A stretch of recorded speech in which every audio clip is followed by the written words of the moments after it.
Good afternoon. Today we're going to be taking a look at the K11 Micra brochure, my second brochure. And this brochure dates from January 2002. So we're going to have a look through this and just see where things differ from the original brochure. So the first double page spread is pretty much identical. It's still going on that lifestyle theme. It's also still predominantly aimed at women, which was probably the key area for the car. Also, this double page splash of the car is exactly the same, as you can tell here. So you've got the Micra SE Plus 5-door in Starburst Silver. Also still got those electric seat, heated seat controls there. Got the happy lady, and you've got the general scene of buildings and city life. However, the contemporary models are different. So whereas before this would have been the Sport, it is now a Twister in techno grey, fitted with accessory rear spoiler, which is that thing that goes over the boot there, and front fog lamps. There are the front fog lamps and those nice flush wheel covers. It actually looks sort of more like a bronzy colour than grey, but not to worry. If they say it's grey, it's grey. So colour-wise, we have the oxygen blue interior, so very similar to the treatment from the previous range of contemporary models. And I think this is actually rather different. Because the previous one was red. This is more blue, so it's more of a softer sort of theme. But this theme was actually continued with other models throughout the range, such as the Active, which I think was a couple of years later, or maybe the year after this. And then we have the well-pointed interior. Obviously with the bottle holders and the seat pockets and the convenience hook on 5-door models only. Not really much has changed here, to be honest with you. Still pretty much a copy and paste of the 2000 brochure. And there's the Micra SE fitted with accessory front fog lamps, also with alloy wheels as well, which was not standard. Interesting, that's vented discs. My one doesn't have vented discs, so I would assume that the ABS equipped versions do. So we're still going on and majoring on safety. We're talking about all the safety aspects of the car, which, as I said before, for its day was quite a safe little car. Then we come on to our double page spread here, which obviously focuses on those twin airbags. The new headlights, which obviously came in 2000.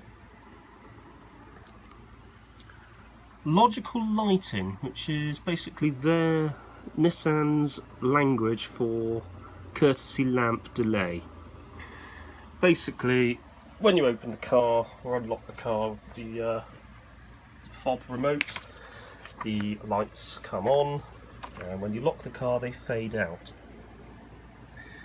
We also are talking about the continuously variable transmission, and it now has the creep characteristic, which is something that the NCVT didn't have. So basically the difference between the CVT and the K11 coil pack models is it uses a conventional hydraulic torque converter, whereas the previous models used what was known as a powder clutch, which is basically a drum-like arrangement filled with iron filings or some kind of metal powder, which when a current was applied to it, gradually solidified and allowed drive to be directed to the gearbox from the engine. But it meant that you had no creeping when you selected drive. You actually had to sort of press the accelerator slightly to get it to move forward. So we have our S grade, contemporary S grade, which is actually signified by this chair thing, chaise lounge, I don't know. You can see that we have a standard amount of equipment, nothing particularly amazing. Pollen filter, incidentally, you don't get that on the air conditioning models. So we have the Tempest grade, which is contemporary, and that would have been in lieu of the S. You also had a few extras. So you had the keyless entry, which you didn't have on the S, but I don't believe you have air conditioning on that particular model. However, on the Twister you do get air conditioning, which is in lieu of the tilt and slide manual sunroof. Yeah, on the Tempest you do get the manual sunroof. Personally, I would have preferred to have the air conditioning because the sunroof drains into the sills and can cause and promote rust, unless you extend the drain hoses so that they come out elsewhere. So we've got the SE, which is the traditional grade. That's signified by a lady with a fancy necklace, and that's the grade that I have.